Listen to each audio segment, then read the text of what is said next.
Welcome back to the Red Dice Diaries RPG podcast with John and Hannah. Hi. And today we're going to be talking about castles and how you can use them in your game.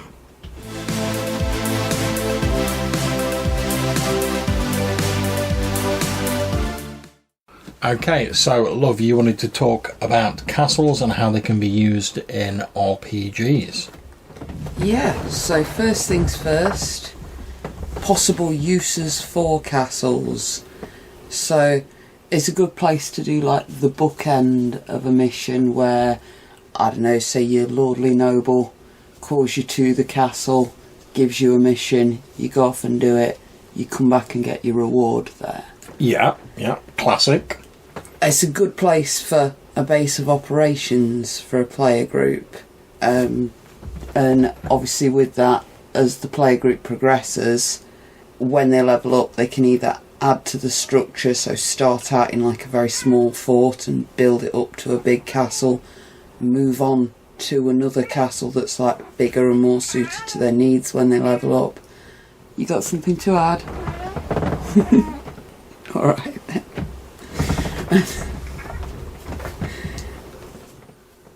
Or it might be that they start out as like junior members of the castle's staff and build their way up that way.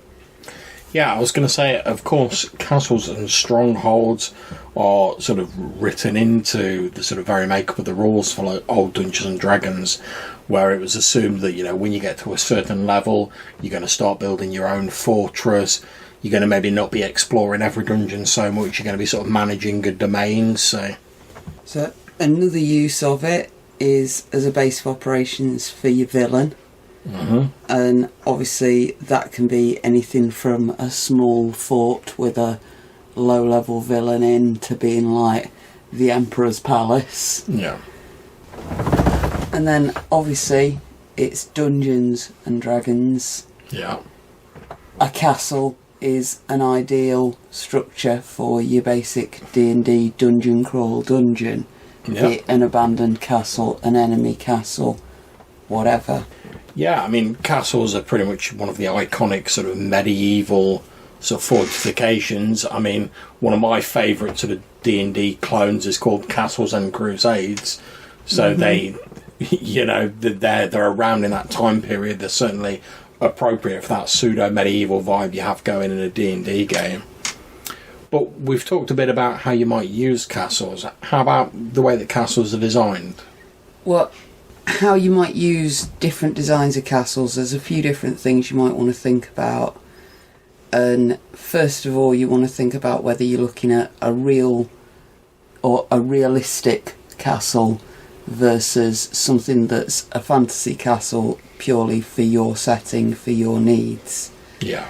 So you might want to look at using the floor plan of a real castle, and if you Google the name of pretty much any castle that's open as a tourist destination now, plus the word floor plan, you will get some really good floor plans.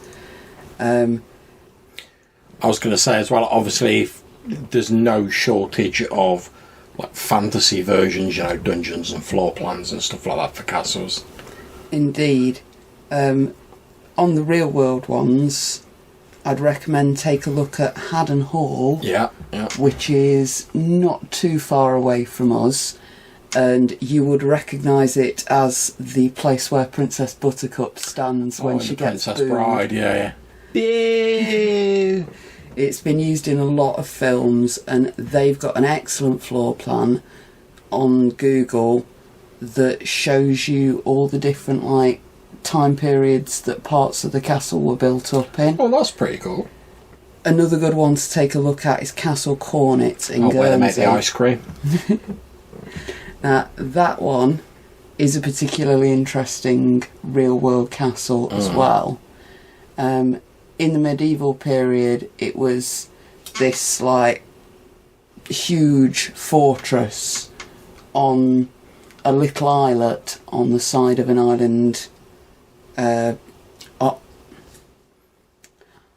a little islet at the side of Guernsey. But over the years, it's remained in use, or it did until very recently remain in use as part of Britain's defences, and it was used in World War II as part of Britain's defences. Yeah. So a lot of modern additions have been put onto it until I think about the 60s. It was sort of kept up to date, and it's now a museum. You can walk around. There's some really good pictures on the internet of it. But that's a nice example of one that's been improved upon up until very recently. And I'm assuming originally it was built on the little island, because obviously that's a very defensible sort of position, and if you're looking for invaders coming from over the sea or whatever, you've got to be able to have a clean sweep of being able to look out over the ocean and such like. Indeed, and it protects the harbour there, which obviously was very important to everybody that lived on the island at the time, because it was where all the supplies came in. So another option for where to get your castle designs from, as you mentioned, is to use a map from another adventure and tweak it to your own uses. There's, again, thousands of these. All you've got to do is Google Castle Adventure Map. Now, if you're using miniatures, one of the methods that I would recommend, which is great fun if you're into this sort of thing, is to design the castle yourself. And you can do this by getting whatever modular castle scenery you've got and ramming it together on the table. You can do it by playing about with Minecraft. You can do it by getting some Lego or some matchboxes. I was just going to say Lego, yeah. Building up that sort of thing. There's some great 3D software out there for this, although I don't know how any of it works and can't recommend any particular programs. That sort of thing means that you've got a unique castle that is entirely specific to your game, and that's something that I'd particularly recommend if you're looking at starting the player group off in a small fortress and building it up over time. Yeah, I was going to say, now, obviously you mentioned earlier, love, that there's a difference between real world and sort of fantasy castles. But obviously if you're going purely fantasy like Wizard did it style castle, you don't need to worry about the actual sort of realism of it. Is there anywhere people could go to get hints and tips about how a real castle's actually built? Anywhere you'd recommend? Indeed, there's an excellent YouTube series called Shadiversity, where he will explain all about the uses of matriculations and many other things. Definitely what's inspired this episode. Should have mentioned that at the start, really. He's got dozens of episodes about how real castles and fantasy castles differ from each other. He's done reviews of Hogwarts and Winterfell and that kind of thing. Yeah, he's also got a fair few videos where he's in the process of constructing a 3D model of a castle of his own, but he sort of breaks it down where he talks about all the individual different bits of a castle and how he's sort of being inspired by real world historical castles and why he's put things like the Bailey and stuff like that in. And he explains what matriculations are. Which he does love, probably a bit too much, but it's very entertaining. So, your last option, which is oddly the simplest and the most difficult as far as I'm concerned, is don't worry about the floor plan. Just list the rooms that you're going to need and use a zone type system for it, where you don't need to worry about how certain bits connect up to each other or what the structure is or how many feet long that corridor is. It's just one of the many sets. Yeah, so you just know things like there's a main hall and there's a tower, and you can get to the dungeon by going from the tower, and the tower leads to the main hall and stuff like that. I mean, it's a concept that's been used in sort of Fate and a few other different RPGs, not specifically for castles, but it fits quite well for the Fate system, and it's particularly good for horror games and that kind of thing, where you don't really want that solid effect that you get from having the miniatures laid out and being able to take a tape measure to work out how far away you are.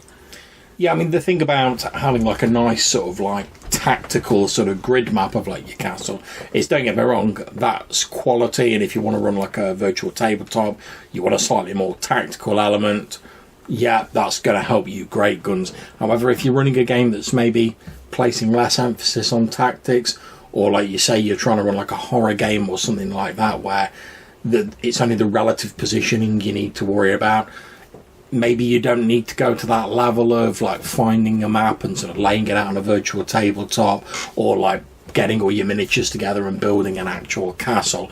And if you don't need to do all that work, unless you enjoy it, if you enjoy it, just crack on, great stuff. But if you don't need that work, like you say, maybe think of doing like a simpler method. Indeed. And you can still get across the essential idea of the building. And especially if you're using the castle as a bookend and it's unlikely to have any combat take place in it, and it's just scenery for the story bit of the plot, you don't need to spend hours on that. You can just say it's a really beautiful castle. That's it. I mean, I'm what you'd call a fairly sort of like low prep GM, but when I say low prep, I suppose a more appropriate term would be appropriate prep. I mean, if we've all got limited time nowadays, let's face it. I mean, even with the current situation, we've obviously got other stuff we need to do. So you want to put your time for your prep into the area that's going to get you back the most reward. Now, if you want to run a tactical game of like running through this castle, fighting orcs and goblins and whatever, then putting a lot of that time and effort into a map might be worth it for your game. However, if all you're really using it for is like the start bit where like the king gives you a mission, or where you rock back to after an adventure, maybe you could spend that time on something else like the actual adventure rather than the design of the castle, unless you've got loads of time and like we say you enjoy it, in which case crack on. Something else to consider for castles is the people that are in there, the NPCs that you're going to need. And that's going to be very much determined by the function of the castle. So if it's a castle that's being used as a jail, like Tutbury Castle down the road from us, you're going to need some jailers. Yeah, was it Queen Mary they had in there? Mary Queen of Scots. Mary Queen of Scots, yeah. If, for example, it's where the royal court is taking place, like Versailles, you're going to have the courtiers and all of their various entourage that goes with them, and all the people that have to clean up after it. Make sure none of them bullywugs are sneaking in. If it's a small local defensive fort, then it's only going to have a few people in it, and most of them are going to be like locals from the area. Like a little garrison. Yeah, like the castle in Lanka in Discworld. Yeah. Where they've got 3 guards who each have 5 other jobs as well in the castle. Yeah. And they all take it in turns, and the rest of them live in the village. I was going to say, I suppose as well, that assumes that like the castle's in sort of like its heyday, like doing its thing. I mean, obviously, if it's ruins, that's a separate thing. But if it's like a castle that's maybe not being used as much, or maybe the purpose has changed, obviously the NPCs that are there will have changed. Like you say, if it's not being used so much now, it's a bit of a relic, then there might only be a handful of guards there, and they've got to do the cleaning and whatnot as well. And then the one that you tend to see being the classic function of castles in movies is when they're being used as an armoury and a place to garrison troops and bannermen, like Winterfell does in quite a bit of Game of Thrones. With Jon Snow. And one of the things that they address quite well there is the fact that while they've got all those troops there, they need to feed them. They need to house them. Yeah, they need to keep them busy, because otherwise they're going to start fighting amongst themselves, or they're all just going to wander off because they're bored and there's no one to fight, and that's what they all got called up for. Yeah. So that gets very expensive and quite difficult to manage. And I'm sure there's definitely some seeds for like higher level adventures in there. Oh, yeah. Where once you've got control of a castle, what do you do? You've then got control of a castle. Yeah, good luck with that. So other like little jobs that are going on in castles, other NPCs that you might encounter in castles. There's some excellent series from British TV with Ruth Goodman, who's a historian, and Tony Robinson, who's Baldric. That's it. Get that time team dollar on, sucker.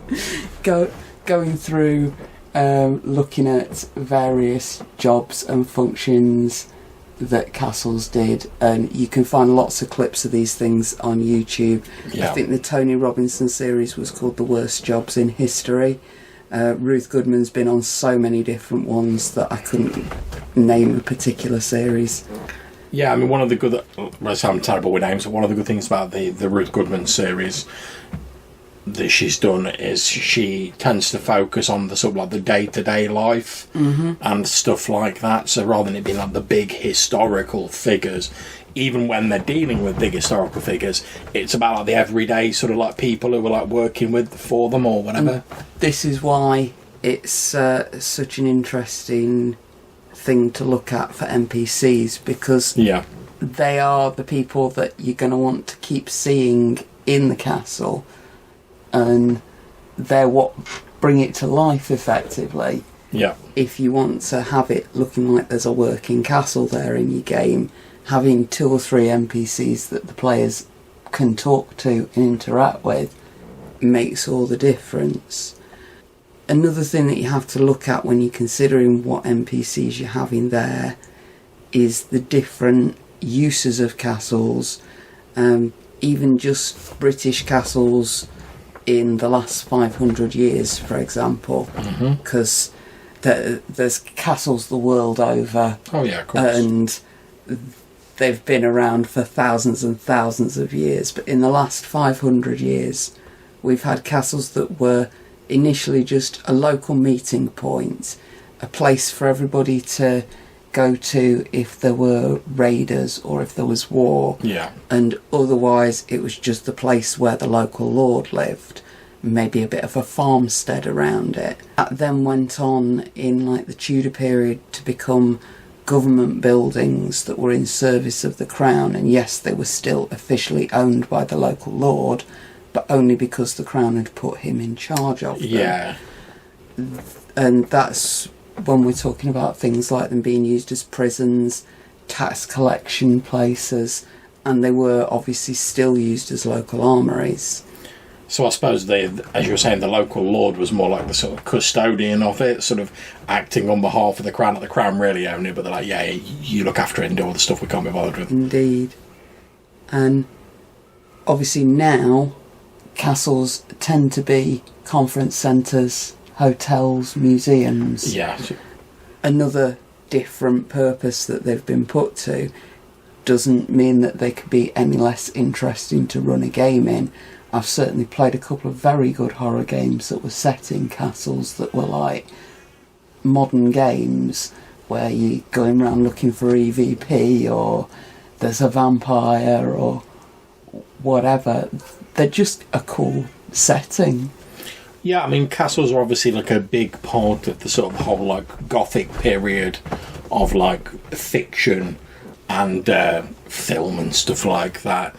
And that's precisely because they are these huge, impressive edifices, and they've got that sense of history about them. So like you say, even if you're in modern day and it's like a museum, if you're walking around a castle, it's hard not to think about like, oh, this is an ancient building, what it was used for. And particularly if you're running horror, obviously in a lot of horror sort of situations, it's like some ancient legend or something from the past, and it's so easy to imagine like stuff like that taking place in a castle. But also to keep the like Gothic thing going, they're very sort of isolated. They're little fortifications where like they're almost little worlds into themselves. And when the sort of Gothic fiction movement came about and they were talking about people isolated miles from anywhere, you know, stuck with like your sort of mad anti-hero and the family curse, castles were a natural place to put them because they're like little islands, and also they really capture this sense of like a history that's maybe now sort of partly forgotten and it's crumbling away, but it's still there. Exactly.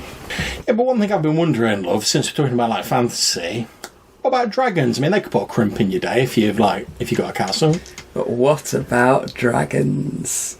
So, the other thing that you have to consider when you're running a fantasy game and you're putting a castle in there is the fact that a real world castle doesn't suit a fantasy setting all the time. No. Because if you've got local dragons, they don't care about your moat, they don't care about your big walls, they're just going to fly over and drop fireballs on you from above. And that means that you have to sort of consider the local wildlife and the fantasy setting to some degree when you're doing the design for a fantasy castle. Oh, speaking of local wildlife. And anything to add? Okay. You sure about that? Yeah, is there another cat downstairs? Is that what's going on? Cool. Okay, as long as we know about it. I was going to say, though, in addition to the dragons as well, it's not just them in a fantasy setting. I mean, we saw in like Lord of the Rings where ostensibly the castles were built sort of vaguely in like a sort of realistic style with a few notable exceptions.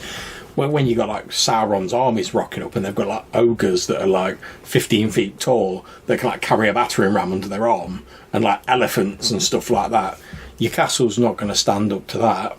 Never mind in like D&D where you can have like spellcasters who can like stone shape and stuff like that. I mean, if you think about it, your basic wizard in D&D, when they've got like their magic missile, alright, it's not the greatest spell in the world, but once you get up a few levels and you're firing off a load of them, I can't imagine it'd take a great deal of them to like take down a wooden door. Mm-hmm.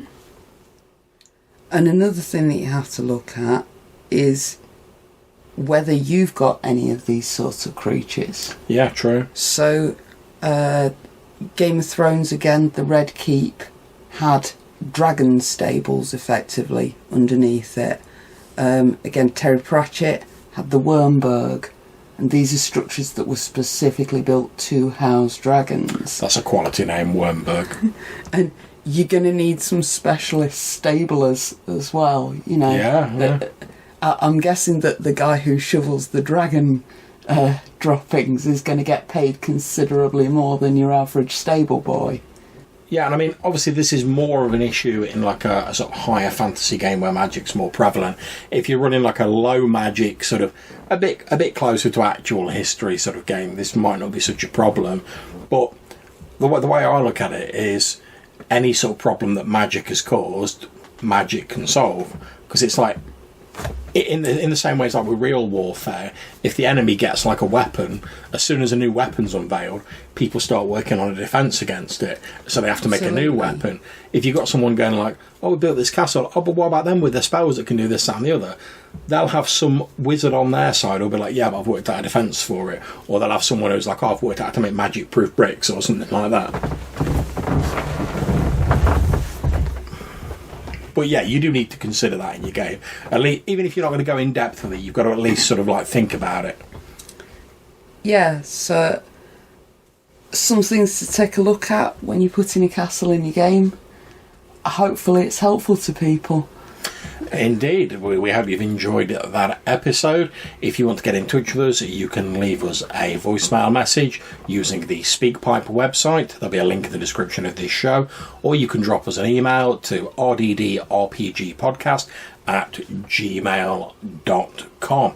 Also, shortly after this episode is published, we're going to put up our Twitter poll for the next subject of our Monster Friday episode. So keep an eye out for that, cast your vote, and you can have a say in which monster we cover next. So until we see you again, take care, stay safe, and keep gaming. Bye.